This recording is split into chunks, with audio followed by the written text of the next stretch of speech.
Hello students, welcome back to middle education. यहाँ आपके सामने है कक्षा 9वीं का अर्धवार्षिक परीक्षा विषय गणित का एक प्रश्न पत्र, जिससे कि बहुत सारे क्वेश्चंस आपको आपके पेपर में देखने के लिए मिलने वाले हैं। तो वीडियो में एंड तक बने रहिए। वीडियो में क्वेश्चंस को कवर किया जाएगा और साथ में उनका सॉल्यूशन भी बताया जाएगा। वीडियो को ज़्यादा से ज़्यादा लाइक करें।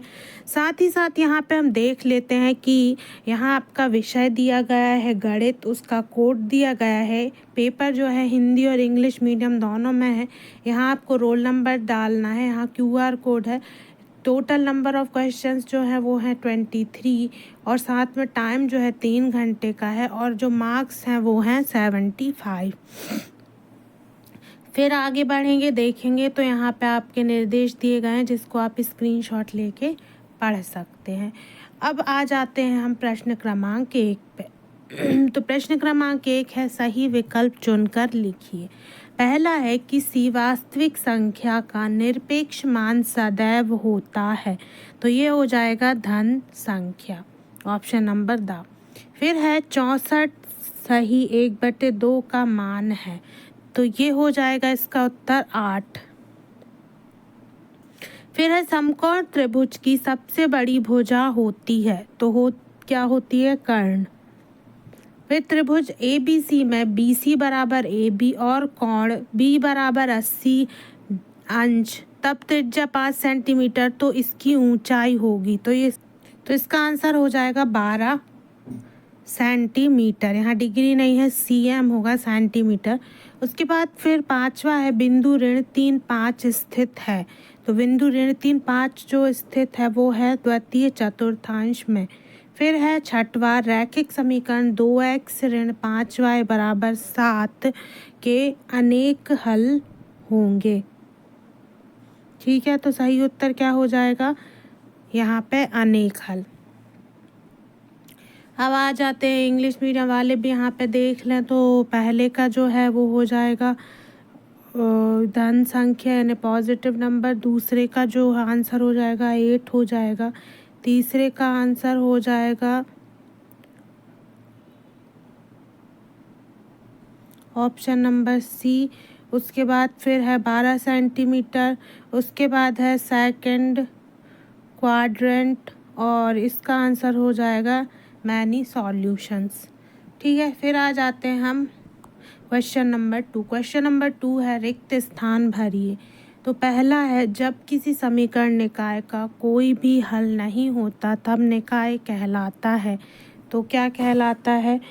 तो आंसर हो जाएगा असंगत। पहले का आंसर है। दूसरा है, वे रेखाएं जो एक ही रेखा के समांतर होती हैं परस्पर होती हैं, तो ये समांतर। फिर है तीसरा, एक परिमेय तथा एक अपरिमेय संख्या का योगफल एक संख्या होती है। कौन सी संख्या होती है? तो ये हो जाएगा अपरिमेय।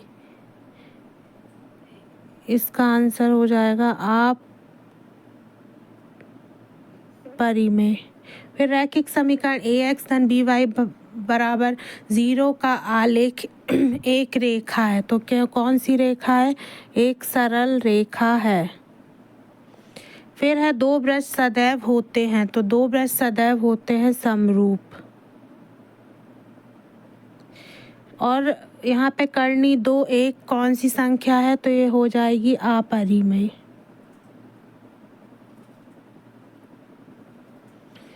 ये दूसरा, तीसरा, चौथा, पांचवा और ये छठवा। इस तरीके से यहाँ पे आपके खाली स्थान खत्म हो जाते हैं। अब आ जाते हैं हम अगले प्रश्न में। अगला प्रश्न है प्रश्न क्रमांक 3। प्रश्न क्रमांक 3 कहता है कि सत्य असत्य लिखिए। पहला है, प्रत्येक पूर्ण संख्या एक पूर्णांक होती है, तो ये हो जाएगा सत्य। दूसरा, एक घात वाले बहुपद को रैखिक बहुपद कहा जाता है, ये भी हो जाएगा सत्य। तीसरा है, x बराबर 0 बाय अक्ष का समीकरण है, तो ये हो जाएगा सत्य। उसके बाद समद्विबाहु त्रिभुज के तीनों कोण बराबर होते हैं, तो ये हो जाएगा असत्य। फिर है ऋजु कोण की माप 180 अंश होती है, तो ये हो जाएगा सत्य। सभी वृत्त सर्वांग सम होते हैं, तो ये हो जाएगा असत्य। तो इस तरीके से पहला, दूसरा, तीसरा सत्य, चौथा जो है वो असत्य, बाकी पांचवा सत्य और छठवां असत्य हो जाएगा।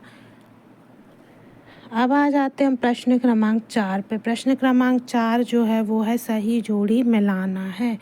तो जिस त्रिभुज जिसका एक कोण 90 अंश और रेखाएं समपाती हों तो क्या होगा, तो ये हो जाएगा समकोण।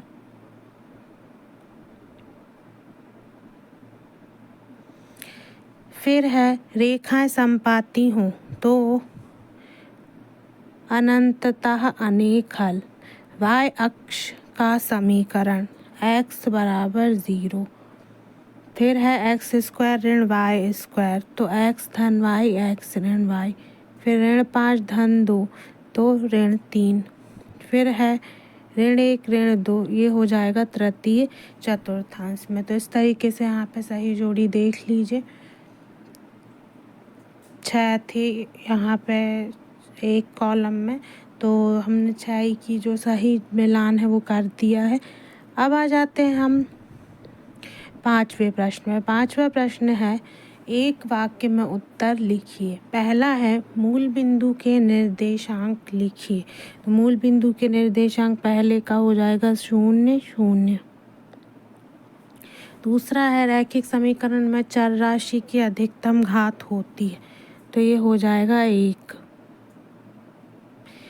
समबाहु त्रिभुज क्या होता है, तो वह त्रिभुज जिसमें तीनों भुजाएं बराबर होती हैं समबाहु त्रिभुज होता है। तो तीनों भुजाएं इसमें क्या होती हैं, बराबर होती हैं। फिर है एक द्विघात बहुपद का उदाहरण दीजिए। तो ax स्क्वायर धन bx धन c क्या है, द्विघाती बहुपद है। फिर है a0 का मान कितना होगा, 1 होगा। उसके बाद एक समकोण की माप क्या होती है, तो एक समकोण की माप कितनी होती है, 90 अंश। तो इस तरीके से यहाँ पे ये वाले क्वेश्चन आपके एक वाक्य में उत्तर ख़त्म हो जाते हैं। अब हम बाकी के जो क्वेश्चंस हैं वो सेकंड पार्ट में कवर करेंगे। वीडियो को ज़्यादा से ज़्यादा लाइक करें ताकि सेकंड पार्ट आपके सामने जल्दी से जल्दी आ जाए। यदि आप किसी भी क्वेश्चन में कंफ्यूज हैं या स्क्रीनशॉट आप नहीं ले पाए, आपको समझ में नहीं आया, तो वीडियो को रिवाइज करके देख सकते हैं। PDF को डिस्क्रिप्शन बॉक्स से जाके डाउनलोड कर लेना है। मिलते हैं सेकंड पार्ट में। Thanks for watching this video.